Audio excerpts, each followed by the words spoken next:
Ya, shalom saudara sekalian. Hari ini kita kembali merenungkan firman Tuhan dan diambil dari 2 Samuel pasal 16 ayat 15 sampai dan ke-23.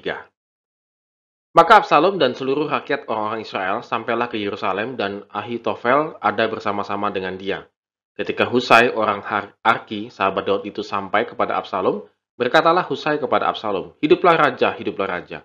Berkatalah Absalom kepada Husai, "Inikah kesetiaanmu kepada sahabatmu? Mengapa engkau tidak pergi menyertai sahabatmu itu?" Lalu jawab Ahitofel kepada Absalom, "Hampirilah gundik-gundik ayahmu yang ditinggalkannya untuk menunggu istana. Apabila seluruh Israel mendengar bahwa engkau telah membuat dirimu dibenci oleh ayahmu, maka segala orang yang menyertai engkau akan dikuatkan hatinya."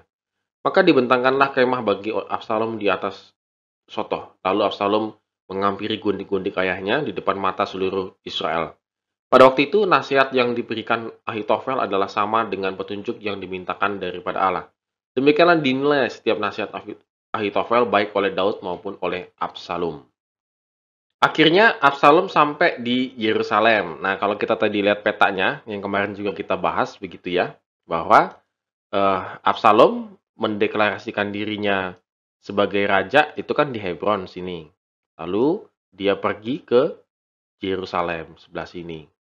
Dan Daud itu kemarin kalau kita lihat kan sudah sampai di Sungai Yordan dan terus melanjutkan perjalanan. Jadi tidak ketemu-ketemu nih ceritanya gitu ya, belum ketemu. Artinya tidak terkejar oleh Absalom. Nah, saudara sekalian, waktu dia sampai di Yerusalem, ia disambut oleh Husai.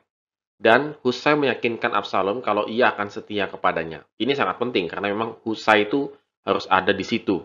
Adalah karena bagian daripada strateginya Daud.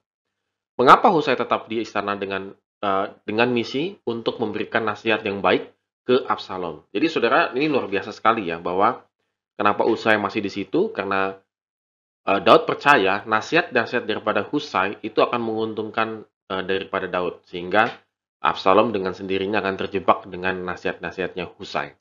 Namun Absalom juga mempunyai seorang penasehat namanya Ahitofel dan dia meminta nasihat kepada Ahitofel apa langkah selanjutnya ketika berhasil menduduki istananya Daud.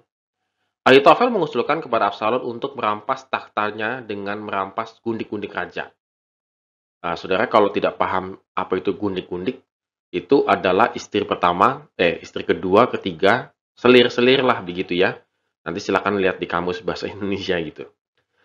Cara tersebut merupakan kebiasaan kuno untuk mendemonstrasikan siapa yang duduk di takhta. Jadi memang Ahitofel memakai kebiasaan-kebiasaan kerajaan pada waktu itu, kuno pada waktu itu, tetapi yang diambil kebiasaan negatifnya, yaitu juga eh, merampas gundik-gundik raja. Tindakan tersebut tidak sungguh-sungguh dibenci oleh orang Israel, sebab nurani mereka telah ditumpulkan oleh poligami. Seharusnya bangsa Israel melihat, "Duh, ini kok begini sih?" Begitu ya. Malah boleh dibilang malah meniduri gundik-gundiknya raja. Kok aneh gitu ya. Tetapi kenapa orang Israel tidak berubah hatinya? Ya karena mereka juga sudah masuk ke dalam dosa amoral yang sangat luar biasa. Jadi mengikuti nasihat tersebut akan mengakibatkan putusnya hubungan di antara ayah dengan anak secara menetap. Artinya justru tindakannya Absalom membuat hubungan Daud dengan Absalom semakin parah dengan mengikuti nasihat Ahitofel.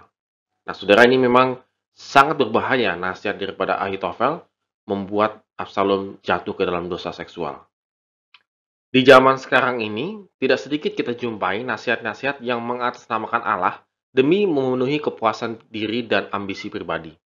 Banyak orang yang mengklaim bahwa dia sudah berbicara dengan Tuhan, saya bertemu dengan Tuhan, Tuhan berbicara kepada saya, Tuhan memberikan saya hikmat, dan lain sebagainya untuk melakukan ini dan itu. Padahal kalau kita renungkan, melakukan ini dan itu sebenarnya adalah ambisi pribadinya, misinya dia pribadi. Bukan kehendak Tuhan. Nah, di sini kita harus benar-benar mawas diri gitu ya. Kita harus benar-benar sadar. Kita harus benar-benar kritis. Banyak orang memaksakan kehendaknya, kemauannya, lalu mengatasnamakan Tuhan dalam kehidupannya. Orang-orang yang demikian itu tidak saja menyesatkan banyak orang, tetapi juga mempermalukan Tuhan dan mengundang murkanya. Jadi, saudara tetap harus hati-hati. Walaupun orang tersebut membungkusnya dengan nilai-nilai rohani yang sangat baik gitu ya, tetapi kalau kita renungkan, itu jauh daripada kehendak Tuhan. itu jauh daripada firman Tuhan, bahkan bertentangan. Oleh karena itu, saudara, nasihat yang benar itu harus sesuai dengan firman Tuhan dan kehendak Tuhan. Artinya, kita di situ perlu bergumul bersama dengan Tuhan untuk meminta hikmat-Nya. Bukan dengan gampang, bukan dengan sembarangan, lalu menyatakan bahwa saya sudah menerima hikmat Tuhan, Tuhan berbicara kepada saya, dan lain sebagainya. Saudara, disinilah kita bergumul.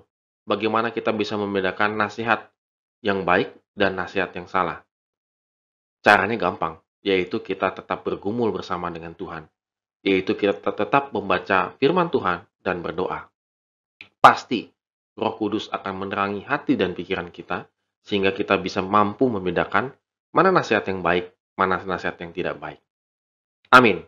Tuhan Yesus memberkati kita semua.